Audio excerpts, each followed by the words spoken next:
দেখুন গাইস, একটা ভুট্টা চুরি করে নিয়েছে অলরেডি, আবার যাচ্ছে ভুট্টা চুরি করতে। এই, তুমি ভুট্টা চুরি করবা? হ্যাঁ, তুমি এটা কি করছো? হ্যাঁ,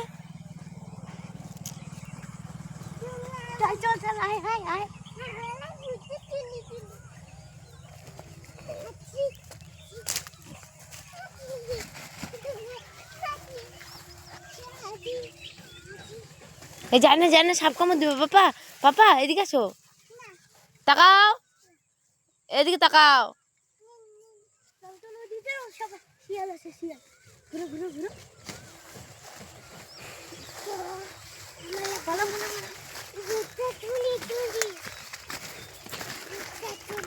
তুমি ভুট্টা চুরি করবা? তোমাকে মানুষের কাছে ধরাই দিব, দিব ধরা। হ্যাঁ, এই দেখো দেখো ভুট্টা চুরি করছে, দেখো। না না না, পাপা চুরি করে না, বকা দিবি।